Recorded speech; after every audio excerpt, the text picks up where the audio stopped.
Om Jnanatimirandasya Gyananjana Chalakaya Chakshurunmritam Yena Tasmai Shri Gurave Namah. Panchakalpa tarubhyascha kripa sindhubhya eva cha patitanam pavanebhyo vaishnavebhyo namo namah. Shri Krishna Chaitanya Prabhu Nityananda Shri Advaita Gadadhar Shrivasadi Gaura Bhaktavrinda Hare Krishna Krishna Krishna Hare Hare Hare Rama Rama Rama Hare Hare. Hare Krishna. So thank you very much everyone for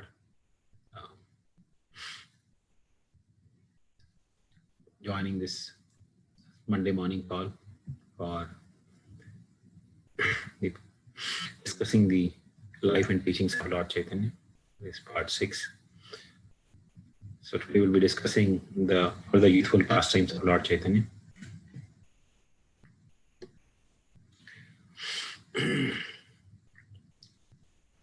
Lord Chaitanya, as Nimai Pandit, was perceived and known as extremely arrogant. In the sense that Sri Caitanya Mahaprabhu, as we discussed last week also, he would, whomever he came across, he would simply exhibit his scholarly knowledge of Sanskrit grammar. A person who has the knowledge of Sanskrit grammar can actually be considered as a learned Pandit. Sri Caitanya Mahaprabhu has such excellent, sharp intelligence that whomever he conversed with, they would actually get convinced by the arguments of Sri Caitanya Mahaprabhu. In fact, Lord Chaitanya, as Nimai Pandit, one of his favorite sports was he would initiate an argument. He would ask a question to somebody, and whatever answer the person would give, no matter how scholarly the person may be, whatever answer the person would give, Lord Chaitanya would refute that on basis of scriptures, giving references from the scriptures, and then he would establish his own arguments, and the other person would be fully convinced without a doubt that whatever Nimai Pandit explained was actually the correct understanding. And once the person is convinced, then Nimai Pandit would go and refute his own argument and reestablish the argument of the previous person. And the person becomes, oh, yes, actually, I was right and you were wrong. And once the person was fully convinced that what he had spoken was right and what Nimai was spoken was wrong, then Nimai would again go and refute his argument and reestablish his own thesis in a completely different way. And in this way, he would go back and forth many times, refuting his own arguments, refuting the other person's argument, and establish the thesis every time with new arguments from the scriptures. Especially when the devotees would see this, or even ordinary people, when they saw this, they would understand he's not an ordinary person. They would consider that he must be the incarnation of Brihaspati. And devotees had unparalleled attraction towards Sri Chaitanya Mahaprabhu. One time Lord Chaitanya, he told Mukunda, Mukunda, what are you doing here in the school of Gangadas Pandit? There is no discussion about mucus, bile, air, or mucus, bile, or air. Because Mukunda was by birth, he was actually from a family of doctors. So, and Gangadas Pandit school was mainly the school of Sanskrit grammar. So Lord Chaitanya would make fun of Mukunda. He said, dear Mukunda, there is no discussion of mucus, bile, and air. What you are doing here in the school of Gangadas Pandit? Go home. Read some different formulas for making some medication and cure people's disease. What are you doing here in this school? Mukunda was actually very intelligent. When you see Nimai taunt him in this way, in an arrogant way, he would argue with Nimai. My dear Brahmana, this kind of arrogance is not befitting you. What question you have that I cannot answer that you're speaking like this? So in this way, Mukunda would many times argue. And when Mukunda and Nimai Pandit would argue, neither of them could defeat each other. So Nimai would feel completely satisfied by the arguments of Mukunda. One time, Nimai, he met Gadadhar on the road. And he asked Gadadhar, tell me the definition of liberation. So Gadadhar, quoting from the scriptures, he gave the definition of liberation. Liberation means cessation of all the material miseries. And Nimai, with his brilliant intelligence, started quoting from scriptures and completely annihilated all the understanding that Gadadhar gave. And in this way, he was inducing Gadadhar to argue with him. But Gadadhar, being a pure Vaishnava, he had actually no interest in arguments. He would generally, be desperately thinking when I can get away from Nimai. But he had so much attraction. He would feel irresistible attraction towards Nimai. So he would feel that he doesn't want to leave his association. At the same time, when Nimai Pandit would speak about all the topics of grammar and induce Gadadhar in arguments, Gadadhar wanted to run away. So devotees, whenever they saw Nimai in this way, so much involved in exhibiting his arrogance because of his scholarly achievements in Sanskrit grammar, they would feel lamentation. They would lament, oh, this boy, he's wasting his precious life in useless pursuit of this mundane scholarship.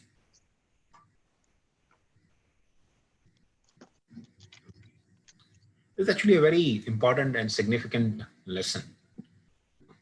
Many times, if we can achieve some mundane scholarly degrees, then our life is perfect. But we can attain some high position in this world as a result of our high learning. That is the perfection of life. But actually, none of such things really satisfy the soul. Srimad Bhagavatam explains, Yenatma suprasidati. None of the things can really satisfy the soul. The only thing that can satisfy the soul is devotional service to Krishna. So devotees would feel lamentation seeing the useless pursuit of mundane scholarship in Nimai Pandit. And they would pray. They would pray for Nimai Pandit, my Lord, only if this boy, he becomes a Vaishnava, he will transform the whole world. In fact, he can transform everyone. He can influence everyone by his sharp intelligence. Because they had seen how Nimai was so scholarly. He could convince anyone by his brilliant power of argumentation and logic and knowledge of Sanskrit grammar. One time, Nimai, he pretended to fall sick. And many of his students, they actually tried. They wanted to cure him. So they brought so many medications, tried different kind of medication, but nothing could actually cure him.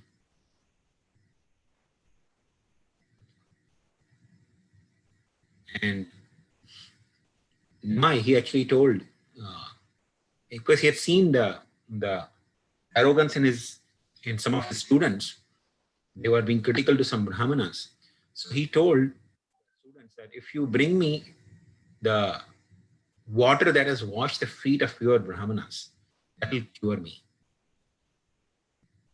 So they actually brought the water from the feet of those same Brahmanas whom they were critical to. And Nimai actually became all right. So in this way, Nimai was actually instructing them that pure-hearted Brahmanas mean generally they are Vaishnavas.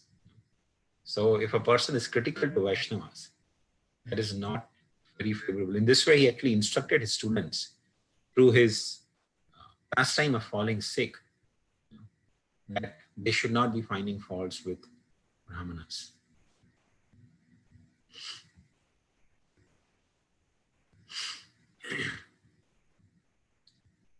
One day, Nimai, he decided to visit the different residents of Navdeep. Just like Lord Krishna, he visited the inhabitants of Mathura. After visiting Mathura, when Lord Krishna came to Mathura, after killing Kamsa, he actually visited different devotees' homes to satisfy them. Similarly, one time, Nimai, he visited all the different residents of Navadvip who are actually his pure devotees. Of course, everyone knew Nimai as a great scholar of Sanskrit in Navadvip. They were completely unaware of his position as the Supreme Personality of Godhead. But they had natural love for him. So Nimai visited one of the weavers who was known for weaving different fine garments or clothes. So when he visited him, the weaver actually gave him a very fine piece of cloth that he had weaved that day. And Nimai said, I don't have any money. But this weaver had so much love for Nimai. He said, you don't have to worry about the money. Just take this cloth. Pay me in 10 to 15 days. Actually, the weaver didn't really care for having money. He simply wanted to give Nimai. So he just said, okay, you can pay me in 10, 15 days. In this way, Nimai, he accepted the fine piece of cloth from the weaver. And when Nimai went to the house of milkman, and then milkman started joking with Nimai, joking with him that, oh, you are our uncle, and my mother, she considered Sachi Devi as mother. So in that way, you are like my uncle, you are like my mama. And this way they were joking with him. And then they brought Nimai to their home and they started offering him different milk products like ghee, milk, yogurt, and different creams and curd. And Nimai very happily accepted all those offerings. Now, this particular visit to Milkman is also described by Jagadanand Pandit in a very beautiful way. That one time Nityanand Prabhu and Lord Caitanya, they were actually doing kirtan in some area, I'm not forgetting which place. They were doing kirtan and they sat down under a tree. And that's when these milkmen actually arrived. They started joking with Nimai and they told Nimai that, my mother is actually, she regards Sachi Devi as mother, so you are my uncle. So Nimai and Nityanand Prabhu and all the devotees actually went to the home of these milkmen and they accepted all the hospitality and different milk products. And then they came under the tree and sat down near the lake. On the bank of the lake, there was a nice tree. They sat down under the shade of the tree. And there Lord Chaitanya actually delivered one of the crocodile who was living in that lake for very, very long time. Then Nimai Pandit went to the house of a perfumer who used to make different kinds of fragrant perfumes. So When the perfumer received his guest, was actually none other than Supreme Lord, he became so delighted. He offered the best perfumes he had, with best fragrances that he had in his possession. He delivered it to Nimai. And when Nimai said, "What about the payment?" he said, "Pay me whatever you like." And this way, everybody was very happy to offer something to Nimai. Then Nimai went to the home of a florist. And the florist, he had a lot of flowers, and he actually made a beautiful garland from the best flowers he had. He actually made the beautiful garland from that. And then he put that garland around the neck of Nimai. And he told Nimai, "You don't have to pay me for this." And Nimai came to the house of a pan dealer. And the pan dealer actually gave all the different, spices he had, especially after food, you take some digestive, spices. So he gave the best of those spices to Nimai. And Nimai started joking with him. "Why are you giving me for free?" As if, Nimai had no intentions of paying him. He said, "Why are you giving me free?" And the pan dealer was so delighted hearing this. He said, "I'm acting by the dictation of my mind. My mind, whatever is asking me to do, I simply do that."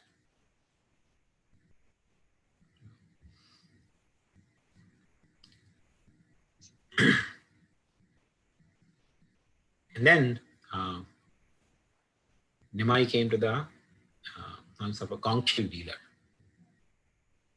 Conch shell dealer, he actually gave the best conch shell he had to Nimai.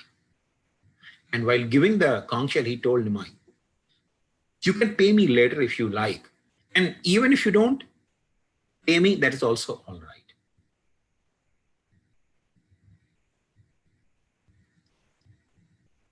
And last but not least, Nimai actually came to the house of an astrologer. This astrologer, he was a seer who could see the past life of people. So Nimai, he came to the house of this astrologer and he told him, "Tell me who I was." And this astrologer, he actually had his Gopal mantra. He would chant this Gopal mantra, and Lord Gopal would reveal from within who the person was in his previous life. So, when Nimai asked this astrologer, he actually started chanting his mantra. And what he saw was such an amazing sight. He saw in the ocean of devastation, the whole universe was practically inundated in the ocean of devastation. And in that, he saw the beautiful form of a boar lifting the earth from that devastation, lifting the earth from the Garbha ocean and bringing it up.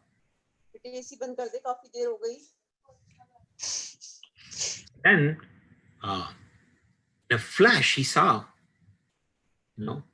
the universe devastated in the water, and there is a fish, beautiful fish, swimming in that water.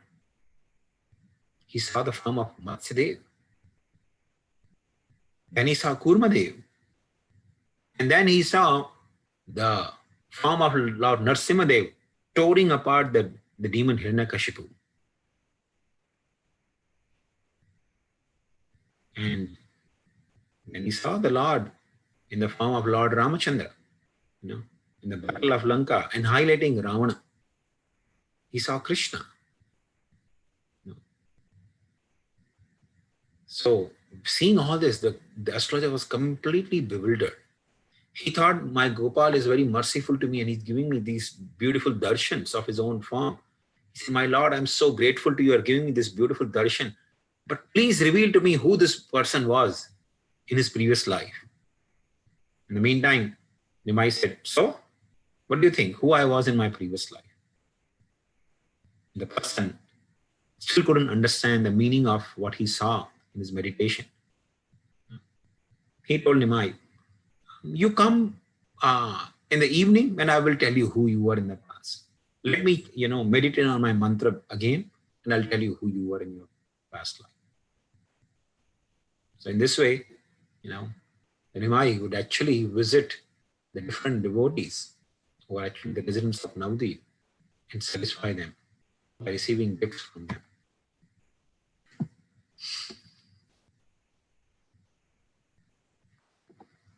Finally, after visiting all of them, Nimai would actually very often visit the Sridhar. Sridhar was also known as Sridhar Kolavecha because he was very poor. And the only profession he had was that he used to sell cola. Cola means the bananas and banana products. He would sell the bananas, he would sell banana leaves, he would sell the cups made from the banana trunk. So different things he would sell made from banana because he had in his yard many banana trees. So he would sell only banana products. So therefore his name became Sridhar Kolavecha. Vecha means who sells. Kola means bananas. So one who sells banana or banana products, he was known as Sridhar Kolavecha.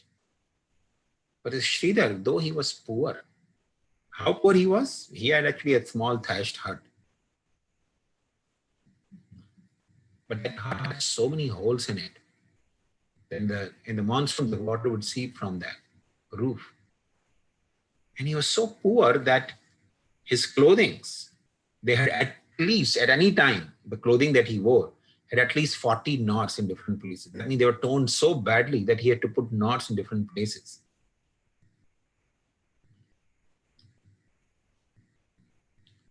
And yet, when he sold his banana products in the market, he would sell it for the cheapest price in the market.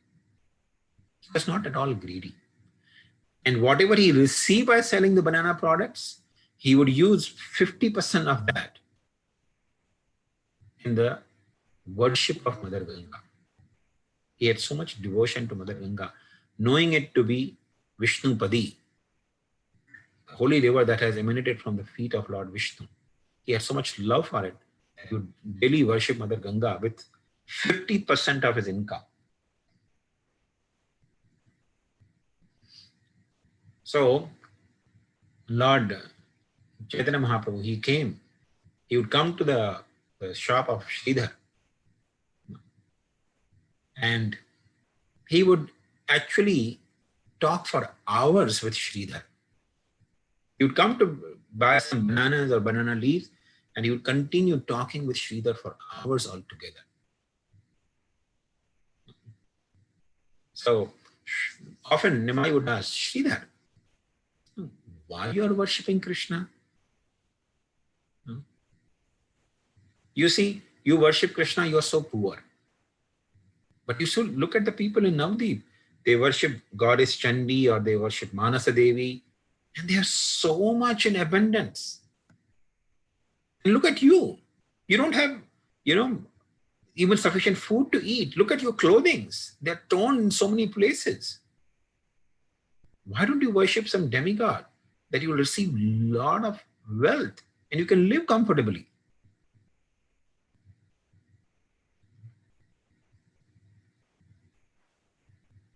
Because demigods, they actually give you a lot of opulence when you worship them properly. So you should worship some different demigods, then you will have abundance. And Sridhar would say, listen, Nimai,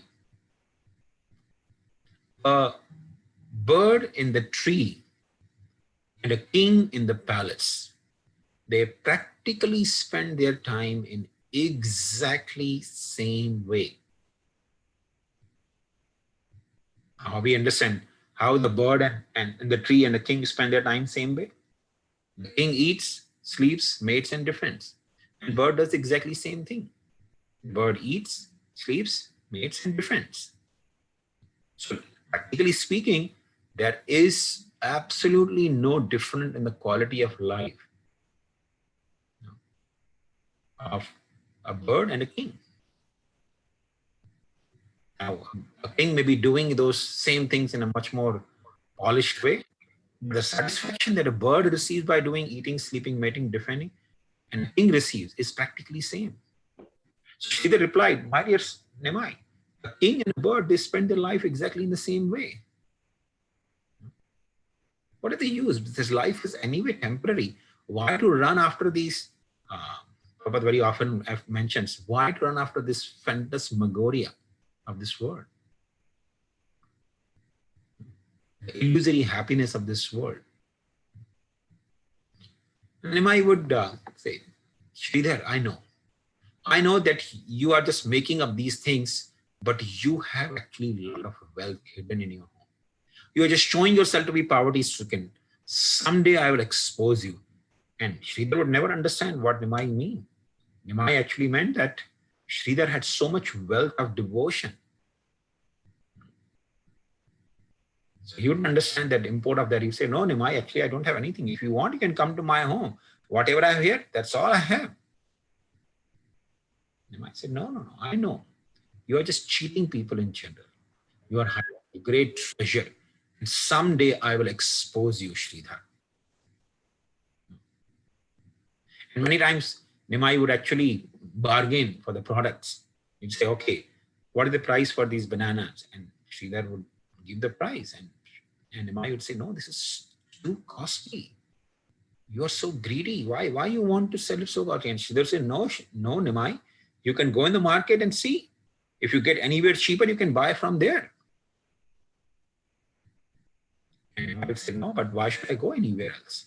You are a good supplier for me. I will buy from you only, but I cannot pay you this much. I will pay you only half of that price. And Sridhar would say, why you would pay me half only? I don't want to sell for half. Why you pay me half only? And whatever you give me, whatever I earn from selling these bananas, I use 50% of that to worship Ganga. And then Nimai would say, well, I am the Lord and Master of Ganga. You should give it to me. No need to worship Ganga separately. And then Sridhar, because he didn't know who Nimai is. He thought Nimai is just an ordinary Brahmana in the Navadvip. So as soon as he heard that I am the source of Ganga, Ganga is my maidservant, he would immediately close his ears. Vishnu. Nimai, you have become so arrogant. You are calling yourself Vishnu, Lord Narayan, from whose feet Ganga has emanated. When people grow up, they become more and more mature, but you have become so arrogant. You're calling yourself Vishnu. So in this way, Nimai would actually argue with Sridhar every single day. Every single day, Lord Chaitanya would come at the stall of Sridhar, and for hours he would simply argue for the price of bananas and banana products.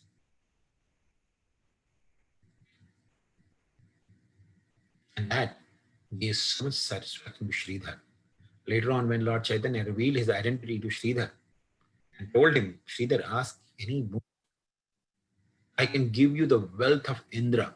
I can actually make you the king of heavenly planets. If you want, I can give you liberation from this material existence and go back to the spiritual world.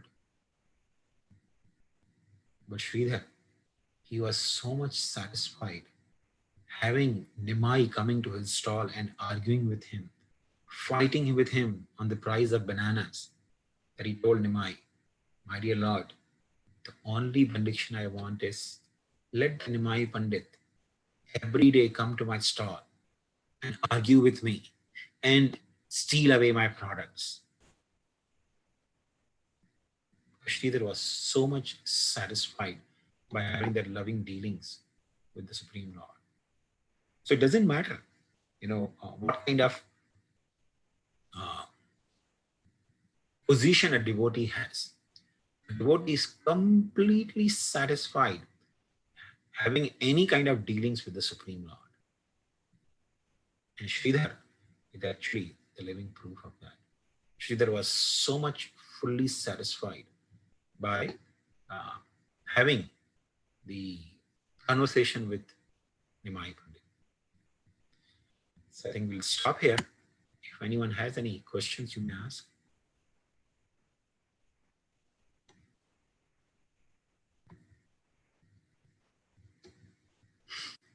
Hare Krishna Prabhuji, Danvat Pranam. This is Sirisha. Prabhuji, can you please understand me what is the demigods? Demi means and demigod means. Why we call them demigods? And demigods means, you can say, powerful agents of God. So instead of demi, you put semi, is more or less synonymous or equal. So they are kind of controllers. God means the supreme controller. But because they are not the supreme controller, they are controller, they are great controllers. Therefore, they are called demigods. The God means supreme controller or absolute controller. But demigods means those who are controllers. They can control to great extent in the universe, but they are still subordinate servants of the Lord. Prabhuji, to add to your statement, I'm reading from the dictionary, English dictionary, the word it origined from Latin semi-Deus. So it says a being with a partial or lesser divine state, such as a minor deity. Okay, so thank you very much, Vijay Prabhu, for bringing that definition. So my understanding of them as semi-gods is in alliance with the root. Yes, Prabhuji. Thank you, Prabhuji. Hare Krishna. Hare Krishna. Hare Krishna, Prabhuji. So when Nimai Pandit visited the residence of Navadvip, different people, same thing happened in Krishna Lila when Krishna went to Dwarka, different houses. But in Krishna Lila, he liberated, I think, everyone, right, whom we visited, most of them. So similarly, does Nimai Pandit liberated all these people, or it just... Anyone who offers anything with love and devotion to the Supreme Lord, the liberation becomes insignificant for them. Liberation is already achieved for the person, because without achieving liberation, the person cannot have the heart to offer anything with the Lord with love and devotion. So the very fact that these people who are offering, making their offering with so much love and devotion to Nimai, they were already liberated.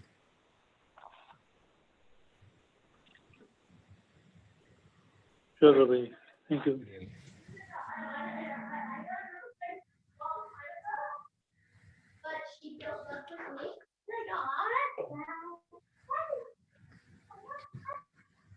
So if no more questions, I think we can stop here. Thank you very much. Hare Krishna. Wonderful class, Prabhuji. Vansha kalpatarubhyascha kripa sindhubhyo eva cha patita